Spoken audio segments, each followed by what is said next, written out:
So okay, section C की बात करते हैं।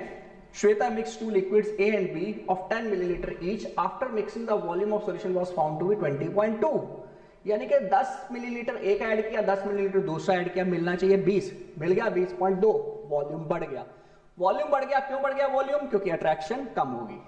अट्रैक्शन कम होगी यानी कि इस केस में वेपर प्रेशर इंक्रीज कर गया। वेपर प्रेशर इंक्रीज कर गया यानी कि डेविएशन पॉजिटिव होगी, यानी कि बॉइलिंग पॉइंट डिक्रीज कर गया। So it's a positive deviation. Fine. So why was there volume change after mixing? मैंने बता दिया, अट्रैक्टिव फोर्सेस डिक्रीज करके पॉजिटिव डेविएशन हुई है basically. Will there be increase in decrease in temperature after mixing? तो अगर आप इस केस में देख रहे हो अट्रैक्टिव फोर्सेस डिक्रीज हो रही है। अगर अट्रैक्टिव फोर्सेस बढ़ती तो वॉल्यूम टेंपरेचर क्या करता है? अट्रैक्टिव फोर्सेस क्या हो रही है? इंक्रीज बढ़ रही है तो एनर्जी रिलीज होगी, तो वो टेंपरेचर को बढ़ा देगी। अब इस केस में क्या हो रही है? अट्रैक्टिव फोर्सेस क्या हो रही है? कम हो रही है, तो टेंपरेचर लेना पड़ेगा, यानी कि टेंपरेचर क्या कर जाएगा? डिक्रीज, एंडोथर्मिक प्रोसेस हो जाएगा basically. Give an example of this type of solution. Already I have told it's a positive deviation. तो पॉजिटिव डेविएशन के लिए कौन सी एग्जांपल यूज करते हो? ऑब्वियसली इथेनॉल को पानी में मिक्स करो, इथेनॉल की फोर्सेस वीक हो जाती हैं, पॉजिटिव डेविएशन हो जाती है, हाई इसको बोलते हैं लो बॉइलिंग एजियोट्रॉप। फाइन, चलो now comes next. How does sprinkling of salt help in clearing the snow-covered area? Depression in freezing point decrease कर गया तो कम टेम्परेचर पे फ्रीज करेगा, मतलब जिस टेम्परेचर पे ऑलरेडी फ्रीज कर रही थी वाटर, वो उस टेम्परेचर पे फ्रीज नहीं करेगी, वो आइस से लिक्विड बन जाएगी। What happens when red blood cells are kept in 0.5% solution of NaCl? तो इसके हमें देखना पड़ेगा सॉल्यूशन आइसोटोनिक है, हाइपरटोनिक है या हाइपोटोनिक है। ठीक है, फाइन। अगर आइसोटोनिक होगा तो सेम रहेगा, अगर हाइपरटोनिक है तो हाइपरटोनिक में क्या होगा? बाहर की कंसंट्रेशन क्या है? ज्यादा, और सेल के अंदर की कंसंट्रेशन कम। ठीक है, फाइन। तो क्या कर अंदर से पानी क्या कर देगा, क्योंकि कंसंट्रेशन जो है बाहर। ठीक है, फाइन। तो ये हाइपोटोनिक है। अगर हम 0.5% NaCl सॉल्यूशन की बात करते हैं, it is a hypotonic solution. तो हाइपोटोनिक में बाहर पानी ज्यादा है तो पानी अंदर आएगा, तो सेल क्या कर देगा? एक्सपैंड कर देगा, स्वेल कर जाएगा, तो swelling of the cell will be there. Right and explain the application of reverse osmosis. घरों में पानी रिवर्स ऑस्मोसिस से ही प्योरीफाई होता है, तो इससे बढ़िया क्या एग्जांपल हो सकती है? Purification of water in the filters nowadays use, RO technology. ठीक है, fine. So now comes next question, question number 23। The following initial rates were obtained at various initial concentration. तो इस केस में 0.1 कांस्टेंट है, यहां से डबल कर रहे हैं तो रेट ऑफ रिएक्शन डबल हो जा रहा है। First order with respect to, अगर हमारे पास ए की बात करें, ए के विद रिस्पेक्ट फर्स्ट ऑर्डर, तो ए की पावर क्या आ जाएगी इस केस में? 1 के R is equal to this. अगर बी की बात करते हैं, अब ए को कांस्टेंट करो, बी को डबल किया, ए को कांस्टेंट करके बी को डबल किया, रेट ऑफ रिएक्शन कोई फर्क नहीं पड़ रहा है, यानी कि बी विद रिस्पेक्ट 0। तो स्ट्रेट फॉरवर्ड ही कर सकते हैं, इनिशियल रेट मेथड से भी कर सकते हैं, entirely is 1 in this case. So I hope question number 23 is clear. लेकिन हाँ, आपका क्योंकि सब्जेक्टिव है, आपको पूरा सॉल्व करना चाहिए। R is equal to experiment, first experiment, second experiment, फिर कैंसिल करके आपको कैलकुलेट करना चाहिए क्योंकि मार्क्स ज्यादा है। Question number 24, what is meant by crystal field splitting energy? ठीक है, fine. Crystal field splitting energy की अगर हम बात करते हैं तो हम इस केस में कितना कम्प्लेक्स टेबल है इसकी हम कैलकुलेट करते हैं basis on the basis of number of electron in T2G set of orbital and EG set of orbital, उनके हिसाब से हम कैलकुलेट करते हैं।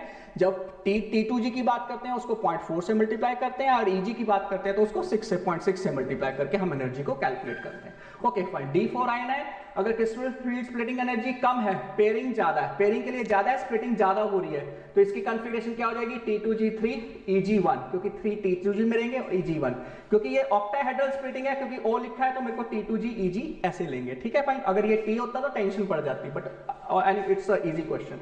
और स्प्लिटिंग एनर्जी ज्यादा है, पेयरिंग वाला पेयरिंग हो जाएगी, यानी कि इस केस में T2G क्या हो जाएगा? 4 और EG क्या हो जाएगा? 0। सो सिंपल फंडा कॉन्फ़िगरेशन आपके पास आ जाएगी। Explain why tetrahedral coordination show low entities low spin configuration are rarely observed. क्यों ऑब्जर्व होगी?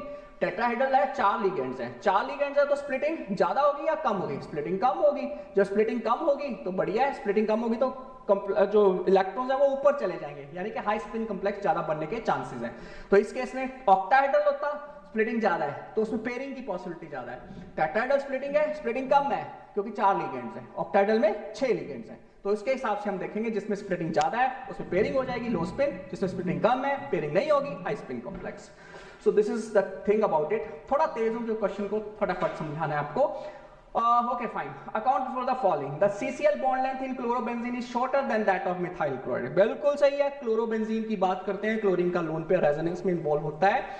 पार्शियल डबल बॉन्ड करेक्टर आ जाता है, एस करेक्टर ज्यादा है, पोलैरिटी डिक्रीज कर रही है, रिएक्टिविटी डिक्रीज करती है। तीनों चीजों को लिख दो, एक भी लिख दोगे चलेगा, फाइन। रेजोनेंस जरूर बनाओ, shorter than this is due to resonance. Resonance is the most major criteria. Reactivity नहीं पूछा है, double bond, partial double bond के कारण बॉन्ड लेंथ कम होने वाला क्वेश्चन है ये, fine. So only resonance will explain the thing. Grignard reagent should be prepared under anhydrous condition, क्योंकि ग्रिग्नार रिएजेंट में है RMgX, और RMgX की अगर हम बात करते हैं तो ग्रिग्नार रिएजेंट में R जो है that is a negatively charge portion. अगर वो नेगेटिवली चार्ज पोर्शन है तो ऑब्वियसली वाटर के हमारे पास H+ और वाटर का R और H मिलके एल्केन बना देंगे और हमारे पास MgXOH फ्री हो जाएगा। तो जो ग्रिग्नार रिएजेंट है वो पानी से रिएक्ट कर जाता है, इसलिए हम उसको नहीं रखते हैं, एल्केन बना देगा जिससे जब भी पानी से। In case of optically active halide, SN reaction are accompanied by racemization। बड़ी सिंपल सी बात है, racemization क्यों हो रही है? SN1 रिएक्शन में बेटा क्या बनता है? कार्बोकेटाइन बनता है। कार्बोकेटाइन की ज्योमेट्री क्या होती है? प्लेनर होती है। प्लेनर है तो ऊपर से अटैक, नीचे से अटैक, कहीं से भी अटैक हो सकता है। आइदर साइड से अटैक कर रहा है तो प्रोबेबिलिटी 50-50% है, 50 डेक्स्ट्रो की 50 लीवो की। That is why it is forming a racemic mixture in SN1 reaction. I hope आप समझ पा रहे हैं इस चीज को। नाउ कम्स, ये जस्ट आइडिया दिया जा रहा है कि आपका कितना पेपर सही है, क्योंकि आपने बाकी पेपर्स की भी तैयारी करनी है। Arrange the following compound in the increasing order of the acidic strength. जितने ज्यादा नाइट्रो ग्रुप होंगे उतनी ज्यादा एसिडिक स्ट्रेंथ ज्यादा होगी। 3 है सबसे ज्यादा, 2 है उससे कम, 1 है उससे कम, फिनोल में सबसे कम। Now what happens in the following, phenol को जिंक 10 से रिएक्ट करो सीधे बेंजीन, क्योंकि जिंक ऑक्सीटोफिलिक होता है, ऑक्सीजन को अब्सॉर्ब कर लेगा, फटाफट ऑक्सीजन को अट्रैक्ट करता है, इसलिए इसके अंदर की ऑक्सीजन चली जाएगी, benzene is the product. Anisole is treated with HBr। ये क्वेश्चन इसलिए दिया है कि आपको एनिसोल का फार्मूला पता है कि नहीं, ये क्वेश्चन ऐसे होते हैं। एनिसोल अगर आप HBr से रिएक्ट करोगे तो ऑब्वियसली यहाँ पे H और यहाँ पे Br बॉन्ड टूट गया, बेंजीन के ऊपर क्या आ जाएगा OH और CH3Br is free. So anisole इस बॉन्ड को तोड़ेगी नहीं, यहाँ पे बॉन्ड इंटैक्ट रहेगा, ये इसका काम है। आई होप आपको ये क्वेश्चन 26 भी समझ आ गया होगा। पॉज करके या रिवाइंड करके आप इसको पीछे से पॉज करके भी देख सकते हो या फिर से दोबारा से पूरा देख सकते हो, पॉज करके। And organic compound a formula is C8H8। बेटा जब C8H8 आ गया तो बेंजीन की तो खासियत है कि बेंजीन होनी है, डबल बॉन्ड ज्यादा है, बेंजीन तो होनी है, बस यहीं से आइडिया लग जाता है। DNP टेस्ट है तो कीटोन कहीं नहीं गया। It does not give tolerant reagent test, यानी कि कीटोन है। ये एल्डिहाइड भी हो सकता है लेकिन टॉलरेंट टेस्ट नहीं दिया तो कीटोन नहीं है।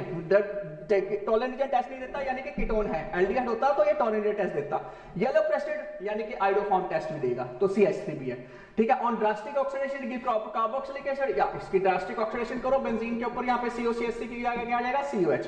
तो आपके पास सारे के सारे फार्मूला है। DNP टेस्ट दे रहा है, ये फार्मूला है कंपाउंड का, और COH बेंजोइक एसिड जो है दैट इज C, और येलो प्रेस्टेड विद B, तो येलो प्रेस्टेड विद B यानी कि CHI3 देगा और यहाँ पे बेंजीन के साथ CONA आ जाएगा। सो दिस इज द रिएक्शन। तो बाकी तो रिएक्शन लिखने हैं, आइडिया मैंने दे दिया, बाकी आपका अगर सही है तो खुश हो जाओ, नहीं सही है तो अगले देखो अगले किस तरह के हैं, अगर बाकियों में काम बच जाता है तो खुशी की बात है।